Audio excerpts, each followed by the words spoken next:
I am back with Circe, and we are on chapter 12.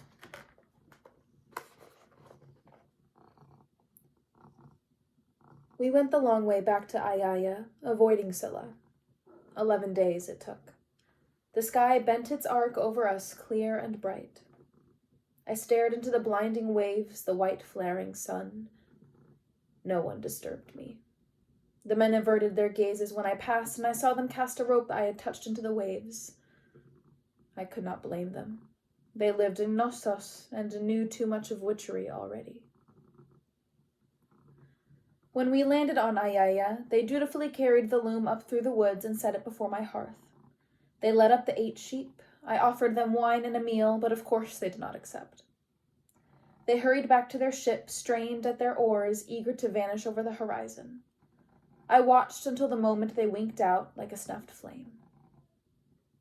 The lion glared from my threshold. She lashed her tail as if to say, "That had better be the last of that." "I think it will be," I said.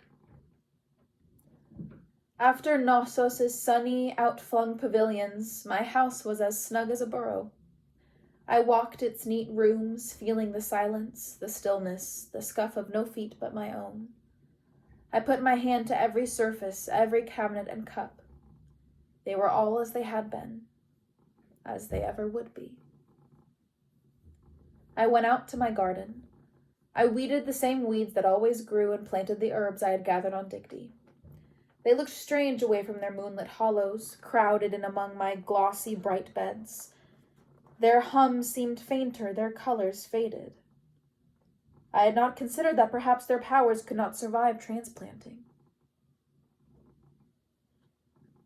In the years I had lived on Ayaya, I had never chafed at my constraint. After my father's halls, the island seemed to me the wildest, most giddy freedom.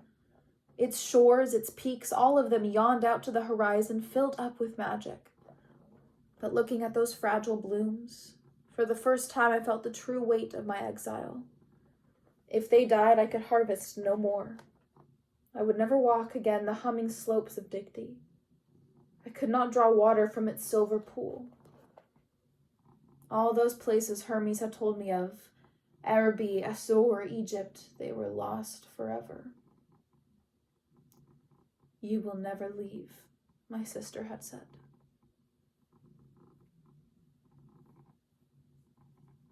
In defiance, I threw myself into my old life. I did what I liked the moment that I thought of it. I sang upon the beaches, rearranged my garden. I called the pigs and scratched their bristled backs, brushed the sheep, and summoned wolves to lie panting on my floor. The lion rolled her yellow eyes at them, but she behaved herself, for it was my law that all my animals bear each other. Every night I went out to dig my herbs and roots. I did whatever spells came to mind, just to feel the pleasure of them knitting in my hands. In the morning, I cut flowers for my kitchen. In the evenings, after dinner, I set myself before Daedalus's loom. It took me some time to understand it, for it was like no loom I had ever known in the halls of the gods. There was a seat, and the weft was drawn down rather than up. If my grandmother had seen, she would have offered her sea snake for it. The cloth it produced was finer than her best. Daedalus had guessed well that I would like the whole business of it, the simplicity and skill at once, the smell of the wood, the shush of the shuttle, the satisfying way weft stacked upon weft. It was a little like spell work, I thought, for your hands must be busy and your mind sharp and free. Yet my favorite part was not the loom at all, but the making of the dyes. I went hunting for the best colors, madder root and saffron, the scarlet kermes insect, and the wine-dark murex from the sea, and alum powder to hold them fast in the wool. I squeezed them, pounded, soaked them in great bubbling pots until the stinking liquids foamed up bright as flowers, crimson and crocus yellow and the deep purple that princes wear.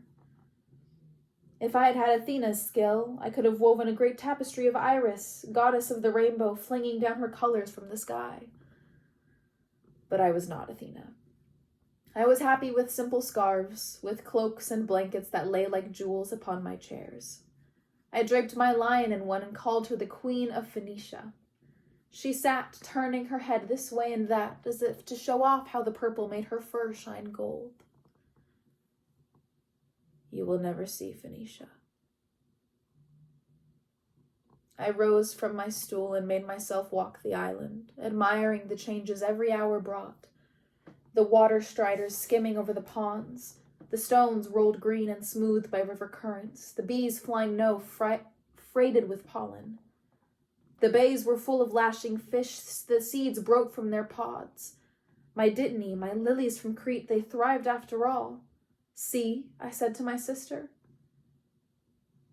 It was Daedalus who answered. A golden cage is still a cage. Spring passed into summer, and summer into fragrant autumn. There were mists now in the morning, and sometimes storms at night. Winter would come soon with its own beauty, the green hellebore leaves shining amid the brown, and the cypresses tall and black against the meadow sky. It was not ever truly cold, not as Mount Dicty's peak, but I was glad for my new cloaks as I climbed the rocks and stood among the winds. Yet no matter what beauties I sought, what pleasures I found, my sister's words followed me, taunting, warming deep in my bones and blood. You are wrong about witchcraft, I told her. It does not come from hate. I made my first spell for love of Glaucus. I could hear her mink voice as if she stood before me. Yet it was in defiance of our father, in defiance of all those who slighted you and would keep you from your desires. I had seen the look in my father's eyes when he knew at last what I was. He was thinking he should have snuffed me in the crib. Just so. Look how they stopped our mother's womb. Have you not noticed how easily she twists father and our aunts? I had noticed it. It seemed to go beyond beauty, beyond whatever bed tricks she might know. She is clever. Clever, Pasiphae laughed. You always underestimated her. I would not be surprised if she was witch-blood too. We do not get our charms from Helios. I had wondered that myself. You're sorry now you scorned her. You spent every day licking father's feet, hoping he would set her aside. I paced the rocks. I had walked the earth for 100 generations, yet I was still a child to myself. Rage and grief, thwarted desire, lust, self-pity. These are emotions gods know well. But guilt and shame, remorse, ambivalence, those are foreign countries to our kind, which must be learned stone by stone. I could not stop thinking of my sister's face, that blank shock when I told her I would never be like her. What had she hoped for? That we would send messages back and forth in seabirds' mouths? That we would share spells, fight the gods? That we might be, in our way, sisters at last? I tried to imagine it. Our heads bent together over herbs, her laugh as she devised some cleverness. I wished then, a dozen impossible things, that I had known sooner what she was, that we had grown up somewhere other than those glittering halls. I could have blunted her poisons, drawn her from her abuses, taught her how to gather the best herbs. Ha, she said, I will take no lessons from fools like you. You are weak and blind, and it is worse because you choose it.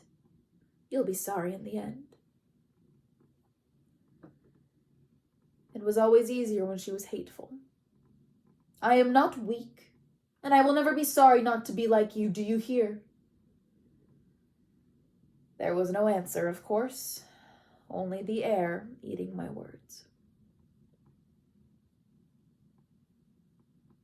Hermes returned. I no longer thought that he had conspired with Pasiphae. It was only his nature to vaunt his knowledge and laugh at what others did not know. He lounged in my silver chair. So how did you like Crete? I heard you had some excitement. I gave him food and wine and took him to my bed that night. He was handsome as ever, keen and playful in our couplings. But a distaste rose in me now when I looked at him. One moment I would be laughing, and the next his jests turned sour in my throat. When his hands reached for me, I felt a strange dislocation. They were perfect and unscarred. My ambivalence, of course, only encouraged him. Any challenge was a game, and any game was a pleasure. If I had loved him, he would have been gone, yet my revulsion brought him back and back. He pressed hard to wrap me up, bringing gifts and news, unfolding the whole tale of the Minotaur to me without my asking. After I had sailed away, he said, Minos and Pasiphae's eldest, Androgeos, had visited the mainland and been killed near Athens. By then, the people of Crete were restive at having to lose their sons and daughters every harvest and were threatening revolt. Minos seized his opportunity. He demanded as payment for his son that the Athenian king send 7 youths and 7 maids to feed the monster, or else Crete's mighty navy would bring war. The frightened king agreed, and one of the youths chosen was his own child, Theseus. This prince was the mortal I had seen in the mountain pool.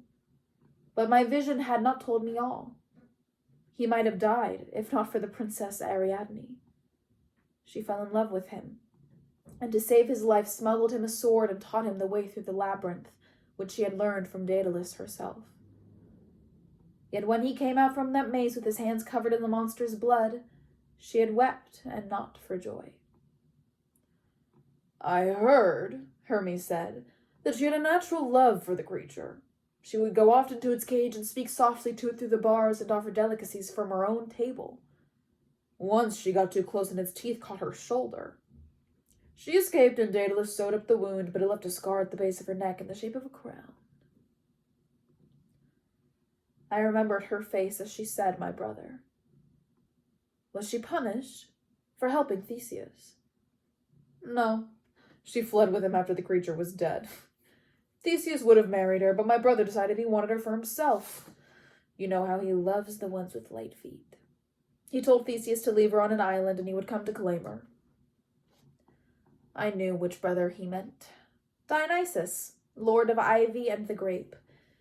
Rheotius, son of Zeus, whom mortals call Releaser, for he frees them from their cares. At least, I thought, with Dionysus she would dance every night. Hermes shook his head. He came too late. She'd fallen asleep and Artemis killed her. He spoke so casually that for a moment I thought I had misheard. What? She is dead. I led her to the underworld myself. That lithe and hopeful girl. For what reason? I couldn't get a straight answer out of Artemis. You know how ill-tempered she is. Some incomprehensible slight. He shrugged.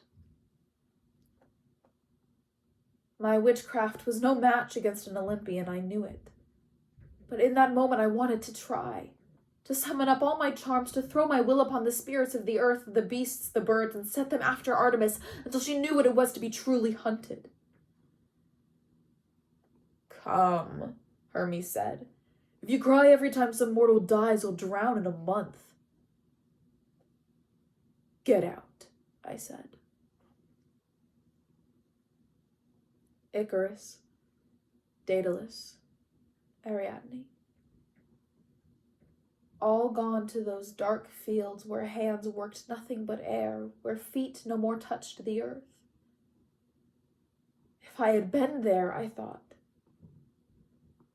But what would it have changed? It was true what Hermes said. Every moment mortals died, by shipwreck and sword, by wild beasts and wild men, by illness, neglect, and age. It was their fate, as Prometheus had told me, the story that they all shared. No matter how vivid they were in life, no matter how brilliant, no matter the wonders they made, they came to dust and smoke. Meanwhile, every petty and useless god would go on sucking down the bright air until the stars went dark.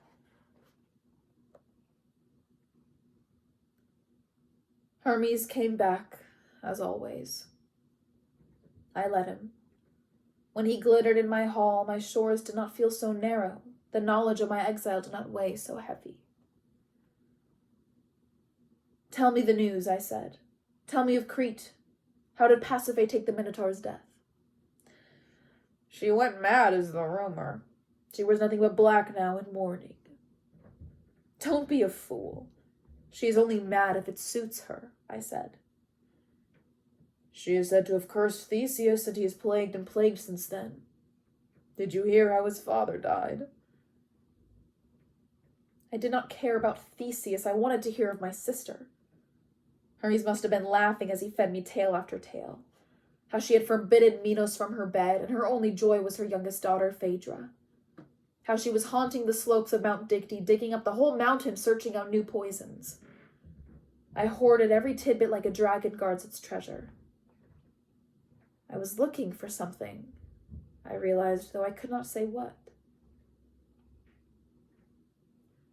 Like all good storytellers, Hermes knew to save the best for last. One evening, he told me of a trick Pasiphae had played upon Minos in the early days of their marriage.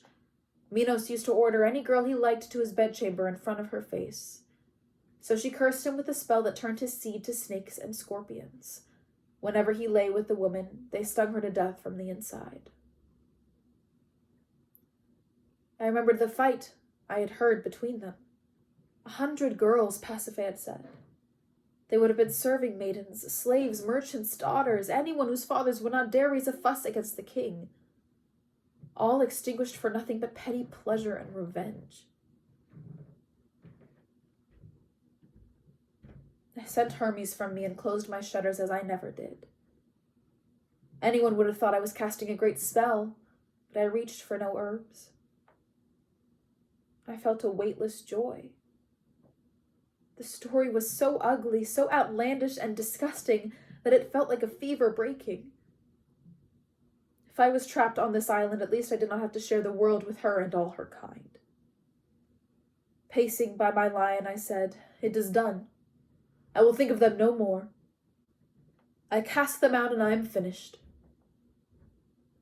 The cat pressed her cheek upon her folded paws and kept her eyes upon the floor. So perhaps she knew what I did not. And that's the end of the chapter.